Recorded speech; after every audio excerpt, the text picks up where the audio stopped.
Before kings were crowned and before names were etched into history, Europe was a silent continent of stone and shadow. Roughly 40,000 years ago, as the last ice age began to loosen its grip on the land, bands of Homo sapiens cautiously stepped into the cold, untamed forests of what we now call Europe. They followed the trails of mammoths and the arc of the stars. They hunted, gathered, and huddled together in caves that echoed with the howls of wolves and the first sounds of song. At Lascaux in France, they painted the bison and deer that danced in their imaginations.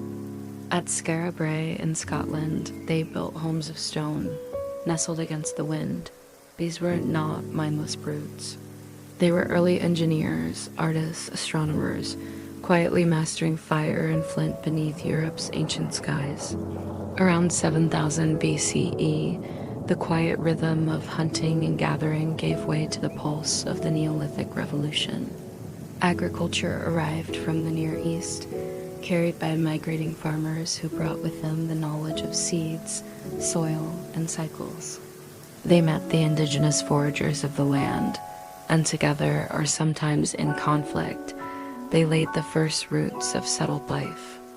In the Balkans and the Danube Valley, remarkable cultures like the Vinca and Kokitini Tripilia arose. Their people sculpted mysterious figurines with wide, staring eyes, built large, organized settlements, and inscribed symbols that some believe may be the precursors of writing. But it was the great stones that would whisper longest. From the Orkney Islands to the fields of Karnak and the enigmatic circle of Stonehenge, megalithic monuments rose from the earth. No one alive today fully understands why these stones were placed, or how. But they stand as Europe's first temple's altars to the stars, to the sun, to the spirit of the land. And then, around 3000 BCE, the Bronze Age began to dawn. Copper from the Balkans, tin from Cornwall, and gold from the rivers of Iberia were hammered and cast into tools, ornaments, and weapons. Trade routes stretched across forests and seas, connecting distant tribes in a network of exchange and myth. By the time the sun set on the 3rd millennium BCE, Europe was no longer a land of isolated tribes. It was a continent of cultures, stories, and silent wars. Something was rising, something more structured, more powerful, and in the mists of the north, a new kind of people emerged. They carried horses, they bore strange languages. They would bring both destruction and creation. They were the Indo-Europeans. Our story begins here at this place, or rather these places. For many millennia, the cultural landscape of Europe was a patchwork quilt of small, scattered groups, each with their own ways of life and belief. They lived in a Europe that was far different than our own. The glaciers that had gouged and shaped the continent during the Ice Age had finally retreated, leaving behind a landscape that was still wild, still untamed, and very different from the Europe of rolling farmlands and bustling cities that we know today. Europe was a continent of dense primeval forests and open windswept plains. Here in the heart of this transformed Europe, a few thousand hardy souls made their home. They were the Mesolithic cultures, the hunters and gatherers who roamed these lands, living off the bounty of the wild. As the Ice Age ended, Europe began to awaken. Animals once abundant under the colder climate, such as reindeer and woolly mammoths, gradually disappeared, replaced by newcomers like cattle, pigs, and horses. These changes were driven by the warming climate, which also saw the melting of glaciers and the rising of sea levels. This transformation reshaped the map, creating inlets and peninsulas that became cradles of human activity. Along these coasts and river valleys, people settled down, building small communities and experimenting with fishing and early forms of farming. But this was not a time of great civilizations. It was an era of small bands of nomadic people, each with their own traditions and ways of survival. While they might have shared similarities in their lifestyle, they were incredibly diverse in their cultures, The Mesolithic people were not just survivors, they were explorers, innovators, and storytellers. They crafted tools from new materials like bone and fish bone, showing a growing mastery over their environment. Some even began to experiment with pottery, crafting simple bowls and cups from clay. These were not the societies that would give rise to empires, but they were the threads from which those societies would eventually be woven. They passed down their knowledge through stories and songs, preserving their history and culture despite lacking a written language. And yet, despite their diversity, a common thread was about to weave its way through these disparate cultures, forever changing the course of European history: the arrival of agriculture. This was not a sudden event, but a gradual shift that occurred over centuries. The earliest traces of farming in Europe can be found in what is now southeastern Romania, where archaeologists have discovered the remnants of small farms dating back to around 7000 BC. From here, this way of life radiated outward, carried by migrating farmers who sought new lands and shared their knowledge of cultivating crops and domesticating animals. These early farmers were not conquerors, but immigrants, adapting to new environments and blending with the existing populations. The impact of this fusion is evident in the archaeological record, which shows a gradual evolution rather than a sharp break. As the descendants of these early farmers continue to migrate and intermix with other local populations, their cultural traits, including their agricultural practices, spread throughout Europe. By 5000 BCE, the continent was dotted with small farming communities, each with its unique blend of local and migrant traditions. This process of cultural exchange was not without its tensions. As new farming communities moved into existing territories, there would have been conflicts over land and resources between the two groups. However, it's important to note that this was not a simple clash between settled farmers and nomadic hunters. Rather, it was a complex interaction that included trade, intermarriage, and the sharing of ideas.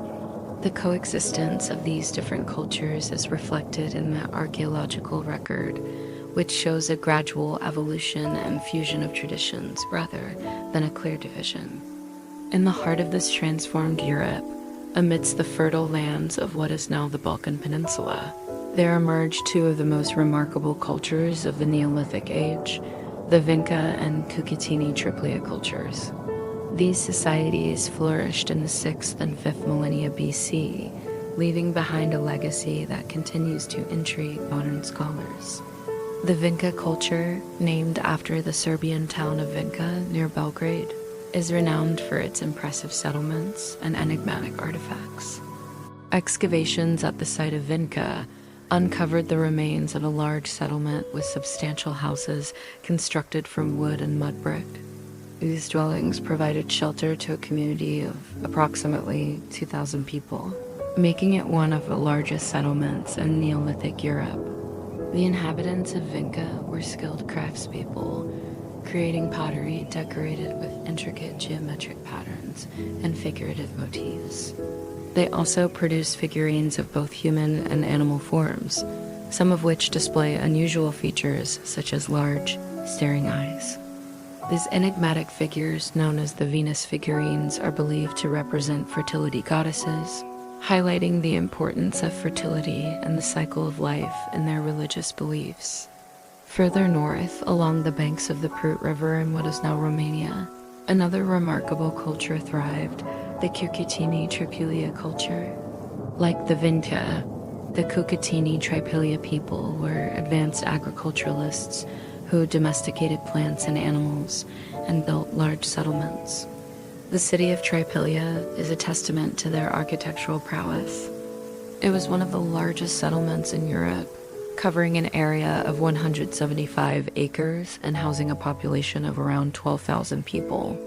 The city was surrounded by massive defensive walls, suggesting a society that was not only prosperous, but also prepared to defend itself against potential threats.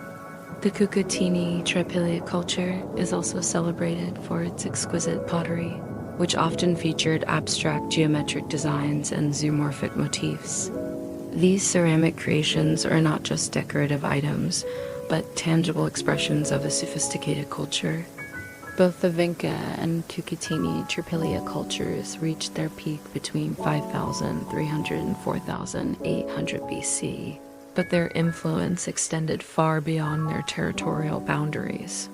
Trade networks carried their goods and ideas to distant regions, fostering cultural exchange and interconnectedness across Europe. By the end of the Neolithic period, the legacy of these cultures had become deeply ingrained in the cultural fabric of Europe, laying the foundation for the societies that would follow. As the Bronze Age dawned, a profound transformation was underway across Europe. This era marked the beginning of a new technological era, as humans harnessed the power of metals like copper and bronze in their everyday lives. But the advent of the Bronze Age wasn't just about technology. It was a catalyst for significant societal changes.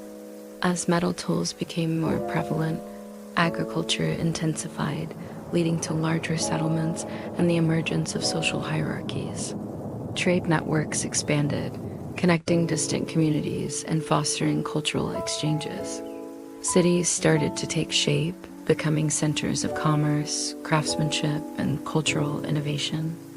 The shift from the Neolithic to the Bronze Age witnessed the rise of more complex forms of governance and organization, laying the groundwork for the emergence of early states and kingdoms. It was a time when the foundations of civilization were being firmly established across the continent. However, it was in the midst of this change that a new group of people known as the Indo-Europeans began to make their presence felt in Europe.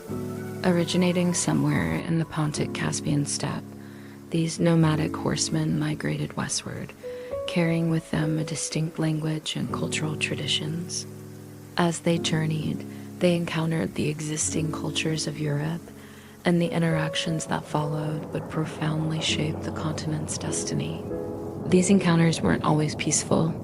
There were instances of conflict and conquest, as the Indo-European tribes often had a more advanced military technology, which gave them an edge over the societies they encountered. Yet it's crucial to understand that these interactions were on a simple narrative of conquerors and conquered. Instead, there was cultural exchange, intermarriage, and the blending of traditions. The Indo-Europeans didn't just impose their culture, they integrated, adapted, and in many ways were themselves influenced by the local populations. The Indo-European arrival in Europe marked the beginning of a new chapter in the continent's history. Their language, customs, and innovations became intertwined with the existing cultural tapestry, setting the stage for the classical civilizations that would flourish in later centuries. As the Bronze Age progressed, Europe stood poised on the threshold of a new era. The coming centuries would witness the rise of powerful kingdoms, the flourishing of art and literature, and the forging of cultural identities that would echo through the ages. But the foundations for all this were being laid right now, in the midst of societal transformation and cultural exchange. The Indo-Europeans, with their horsemanship and diverse cultural influences, were perfectly positioned to become the architects of this transformation. And so, as the Bronze Age continued to unfold, the stage was set for the Indo-Europeans to play their pivotal role in shaping the destiny of Europe. Their impact on the continent's linguistic, cultural, and societal landscape would be profound, leaving an indelible mark that continues to resonate today. The story of Europe was about to enter a new phase, and the Indo-Europeans were at the center of this exciting chapter. Around 2500 BCE, the wind shifted across the great Eurasian steppes. From the Black Sea to the Caspian, a wave of horse-riding, cattle-herding peoples began to move westward. Over the next few centuries, they fanned out across the continent, seeding dozens of languages and cultures along the way. Scholars call them Indo-Europeans, not a tribe, but a linguistic superfamily related by common. ancestry and cultural practices who would leave their indelible mark on the history of Europe. With them came innovations like the wheel, the chariot, and a warlike spirit that changed Europe forever. The Yamnaya were the first wave of Indo-European migrants, bursting onto the scene around 3300 BC. They descended from earlier pastoralists in what is now Ukraine and southern Russia. But unlike their ancestors, the Yamnaya were horse people. They domesticated horses for riding and pulling chariots, giving them unprecedented mobility and military advantage. They lived in a world of rolling grasslands, of wide open spaces and few trees. It was a world where mounted warriors were at home. Some archaeologists even speculate that the Yamnaya were the first culture in Europe to use stirrups, allowing riders to grip their horses more securely and freeing their hands to wield weapons. They also used composite bows, which were lighter and more flexible than the traditional wooden bows of the Neolithic era, and could shoot arrows farther and more accurately. The Yamnaya were fierce fighters, yet scholars debate whether they conquered and displaced the indigenous peoples of Europe, or instead blended with them, sharing cultural traits and creating new ones. Regardless, the two groups didn't coexist peacefully. Kurgan culture was warlike, and their burials are filled with weapons.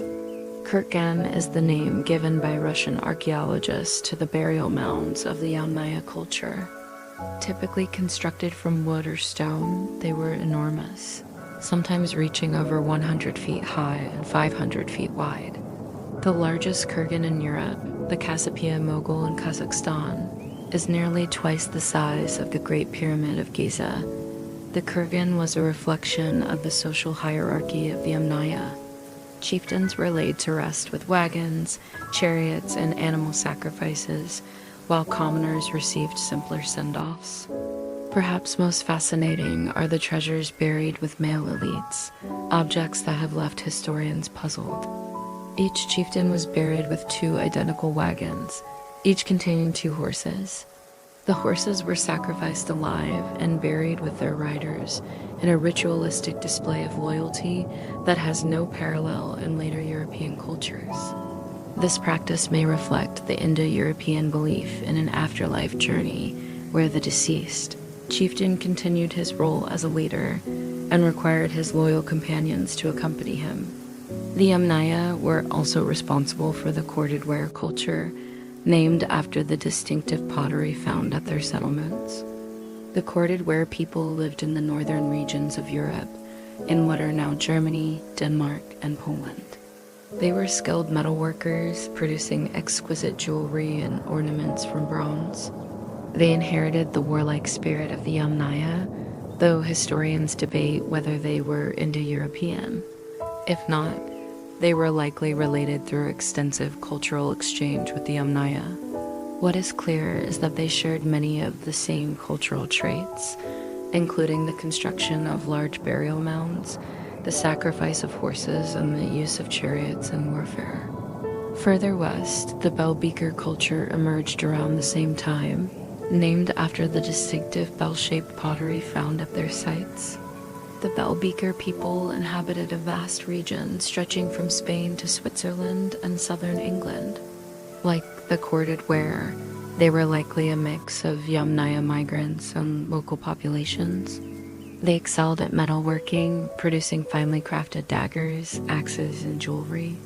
While the corded ware had a taste for chariots, the bell-beaker favored ships. Rivers and coastal trade played a crucial role in their economy, and they sailed across the North Sea to Britain and possibly even North Africa. But the bell-beaker culture is best known for its distinctive burial practices.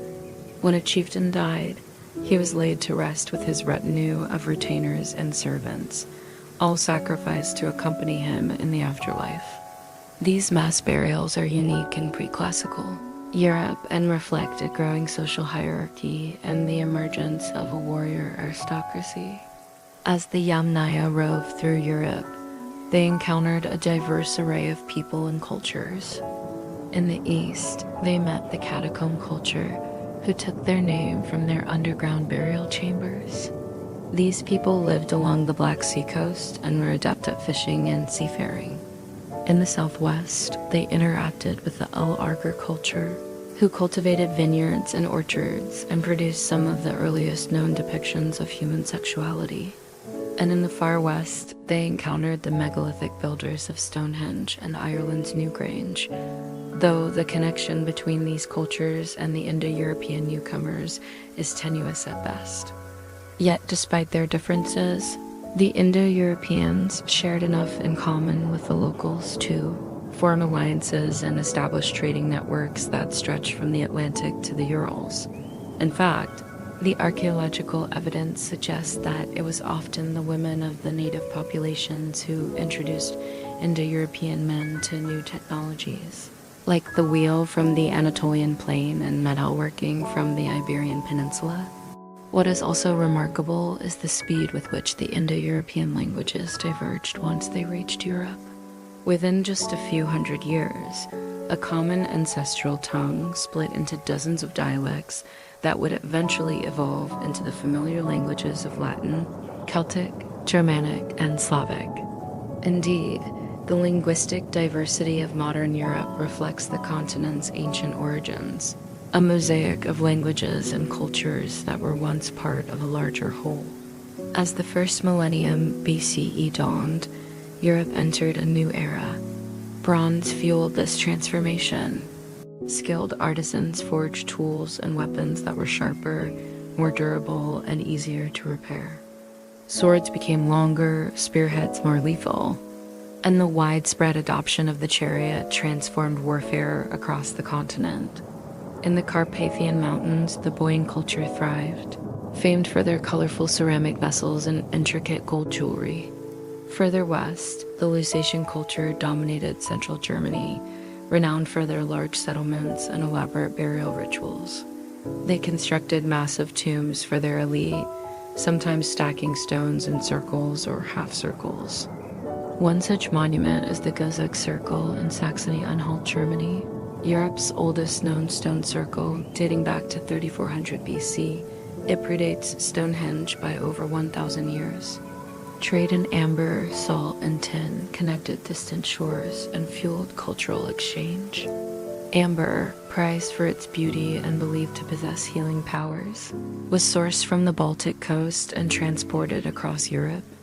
Salt, essential for preserving food and a rare commodity before the Roman invention of salting, was mined in Austria and traded throughout the continent. Tin, vital for bronze production, arrived from Cornwall in southwestern England, traveling along a network of rivers and roads. These resources funded ambitious projects like the Hallstatt salt mine in Austria, a subterranean labyrinth of tunnels carved over several millennia to extract the precious commodity. As power centralized, so did religion. Across Europe, sky gods were revered, gods associated with thunder, lightning, and the sun. Theirs was a patriarchal warrior ethos, reflected in the stories of gods like Perun, the Slavic god of thunder, and Taranis, the Gaulish thunder god, both symbols of strength and authority. Humans sacrificed bulls and horses to these deities, hoping to win their favor and ensure a bountiful harvest or a victorious battle. By 1600 BCE, fortified hilltop settlements dotted the landscape, each a microcosm of the social hierarchy that defined Bronze Age Europe. At the top sat the chieftain or king, controlling the vast majority of resources and owning most of the land. Below him were nobles and warriors, tasked with defending the community and expanding its territory. Beneath them were freemen, farmers, and artisans who paid taxes and served in the military when needed. At the bottom were slaves, captives from neighboring cultures or individuals born into servitude. In the south, the Aegean gave birth to its own legend. The Minoans of Crete were not Indo-European. They wrote in the still undeciphered Linear A script, built palaces with plumbing, courtyards, and light wells, and worshipped goddesses in the midst of frescoes of dolphins and bulls. Their society was complex, flourishing across 3 island regions, each with its own capital city. The Minoans had no shortage of natural resources, enjoying abundant rainfall, fertile soil, and a mild climate that was ideal for farming and trade. Knossos, the largest city, was a hub of commerce connecting the Aegean, the Eastern Mediterranean, and North Africa. The Minoans were renowned for their art and architecture, creating exquisite jewelry, vibrant pottery, and magnificent palaces that celebrated the natural world. Yet, despite their cultural achievements, the Minoans mysteriously collapsed around 1450 BC. Scholars blame a volcanic eruption on the island of Thera, today's Santorini, which unleashed a devastating cloud of ash and debris across the Aegean. Others point to foreign invasion as the culprit. Linear B tablets discovered at the Acropolis of Tyrans reveal that Mycenaean Greeks kept prisoners of war in their citadels, possibly captured during the Dorian invasion of the late Bronze Age. Could these captives have included Minoan nobles? The answer remains tantalizingly out of reach. Yet the demise of the Minoans cleared the way for the Mycenaeans, the first Greeks to speak an early Indo-European language and write in Linear B by 1600 BC. The Mycenaeans ruled the Peloponnese, establishing fortified citadels like Mycenae and Pylos. Led by kings, they waged war across the Aegean, sacking cities and collecting tribute. But their prominence waned as the centuries passed. By 1100 BC, Mycenaean culture was in decline and the Greek Dark Ages had begun. In the north, the Urnfield cultures emerged, taking their name from the characteristic funerary urns that held the ashes of their dead. They practiced cremation, a stark contrast to the earlier Bronze Age burial practices. Unlike the Yamnaya, the Urnfield people rarely sacrificed horses and instead buried simple grave goods like cups and small tools. Eventually, they would become the Celts, the lords of Iron Age Europe. By 1200 BCE, the Bronze Age world began to collapse. Trade routes withered, cities burned, famine and warfare spread like wildfire. But Europe did not fall into silence, it adapted. Iron began to emerge. And with it came new empires of thought, myth, and statecraft. Before the rise of the Romans, before the footsteps of Caesar echoed across the continent, Europe was a canvas of wild beauty. Dense primeval forests veiled its heart, while snow-capped mountain ranges pierced the clouds. Mighty rivers like the Danube and the Rhine coursed through verdant valleys where fertile soil gave way to rolling hills. This was Europe on the cusp of change, a land ripe for transformation. But the Iron Age cracked open the last veil of prehistory. In the centuries after 1000 BCE, tribes and cultures armed with iron tools and weapons carved their destinies into Europe's soil. This was the age of the Celts, the Etruscans, the Dacians, and the mysterious Thracians. The Celts rose like wildfire across Western and Central Europe. They were fierce and spiritual, a tapestry of tribes rather than a unified people. They built hill forts and worshipped in forest groves. Their druids held the secrets of law, lore, and the sacred rhythms of the earth. To the south, the Etruscans flourished in what is now Italy. They drained marshes, built roads, and constructed grand tombs painted with scenes of banquets and battles. Their influence on the emerging Romans was profound, especially in religion, engineering, and the art of ruling. By the 8th century BCE, Rome itself was just a small town on 7 hills. But soon, the rising tide of the Roman Republic would turn its gaze toward conquest, and the tribes of Europe would face the most powerful machine they had ever encountered. Greek colonists, meanwhile, sailed westward, planting city-states along the Mediterranean coasts, from Massalia to Neapolis. Their ideas, democracy, philosophy, drama would echo through time. They brought with them the written word, the alphabet derived from Phoenicia, and stories of heroes like Heracles and Odysseus. Europe was becoming a crossroads of trade, of language, of war and wonder. By 500 BCE, the clash between the old tribal ways and the new empires was inevitable. The Celts pushed into Italy, the Scythians rode along the Danube. In the east, the Thracians stood between Greece and Persia. And in the north, mysterious forests held tribes the Greeks called the Barbaroi, the ancestors of the Germans. And then came Rome. With steel discipline and burning ambition, Rome would march across the continent subduing Gauls, confronting Germans, and rewriting the map of Europe in its own image. But even as Rome rose, the ancient soul of Europe endured. In forgotten valleys and shadowed woods, the echoes of the old gods still lingered. In the language of law and the line of roads, the past whispered to the present.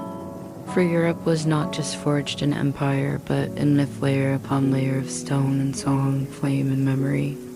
And those centuries would pass and empires would fall.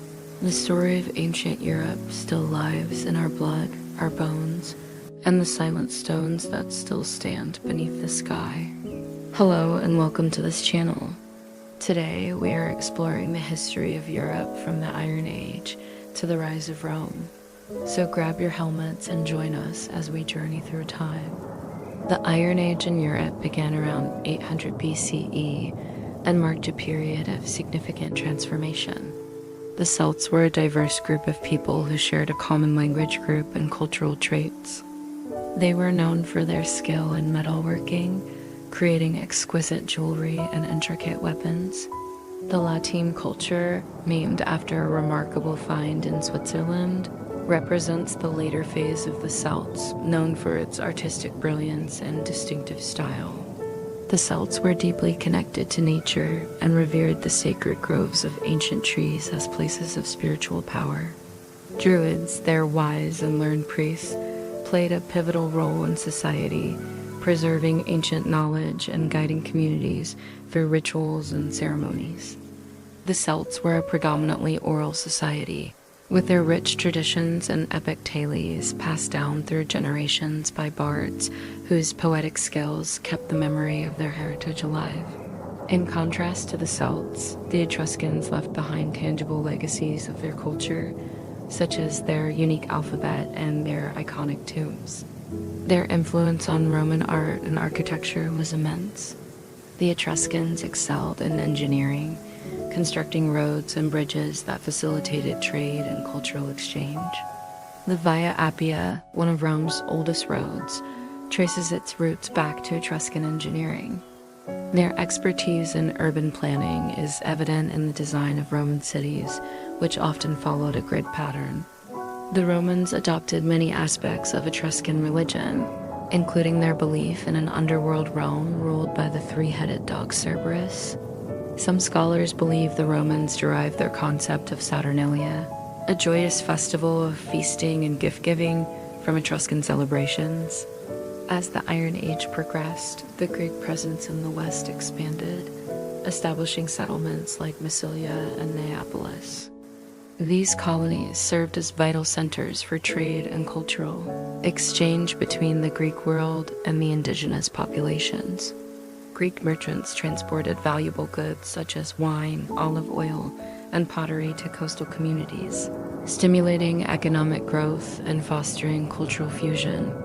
Greek philosophers and thinkers also ventured into Western territories, introducing ideas about democracy, philosophy, and the arts. The teachings of philosophers like Pythagoras and Euclid resonated with local intellectuals, sparking a love for knowledge and critical thinking. Greek literature, with its captivating tales of mythology and adventure, found receptive audiences in the West, leaving a lasting impact on local storytelling traditions. The alphabet, adapted from Phoenician script, revolutionized communication, facilitating the recording and transmission of knowledge, legal codes, and cultural narratives. This innovation played a crucial role in the preservation and dissemination of ancient European history. However, as these societies flourished, they inevitably clashed with the growing power of Rome. Rome's strategic location in central Italy positioned it as a hub for Mediterranean trade. As it expanded, Rome encountered various peoples, including the Etruscans, with whom they exchanged cultural influences. The relationship between Rome and the Etruscans was marked by both cooperation and conflict. The Etruscans initially helped the Romans in their early struggles for dominance in Italy. The legendary Roman king Numa Pompilius is said to have received guidance from an Etruscan woman named Amusia, who introduced him to the worship of certain deities and the use of augurs to interpret signs from the gods. However, as Rome grew in power, the two cultures also competed. The Romans, driven by their insatiable desire for expansion, eventually absorbed and replaced the Etruscans within their own territory. Meanwhile, in the northern and eastern regions of Europe, other formidable groups made their mark. The Celti-Iberians, a blend of Celtic and Iberian cultures, dominated areas such as northeastern Spain and southern France. They were known for their warrior spirit and their distinctive art, which often depicted scenes from their daily lives, including hunting and warfare. The Dacians, a fierce Indo-European tribe, thrived in the mountainous regions of modern-day Romania. Led by their skilled leaders, such as Burbista, they formed a powerful confederation, resisted outside invaders, and left behind a legacy of martial prowess. Further east, the Kingdom of Dacia, known for its wealth and strategic location, played a significant role in the region's political dynamics. Among the most intriguing civilizations of the Iron Age were the Thracians, a collection of tribes inhabiting the vast lands between the Black Sea and the Adriatic. Famed for their horsemanship and skill in archery, they played a pivotal role in the conflicts between Greece and Persia. The Thracian kings, often semi-mythical figures, ruled over domains that blended the natural grandeur of the landscape with elements of magic and mystery. Thracian art, deeply rooted in their religious beliefs, frequently depicted scenes from mythology and celebrated the bravery of warriors and the allure of courtly life. As the Iron Age drew to a close, Europe stood poised on the brink of a new era. The foundations of classical civilization were firmly established, leaving an enduring legacy on the course of European history. From the artistic brilliance of the Celts to the monumental achievements of the Etruscans, each civilization contributed to the rich tapestry of Europe's past. The arrival of the Greeks in the West opened new vistas of cultural exchange, introducing ideas that would shape the intellectual and artistic landscape. The clash between Rome and the native peoples marked the beginning of Rome's extraordinary journey to dominate the Mediterranean world. And as the stage was set for the rise of Rome, the echoes of these earlier civilizations whispered through the ages, a testament to the enduring spirit of ancient Europe. Thank you for joining us on this journey through time. If you enjoyed this video, please give it a thumbs up and share it with others. Subscribe to our channel and hit the notification bell to never miss an exciting episode. Together, let's continue to explore the captivating past and uncover the hidden stories that shaped our world.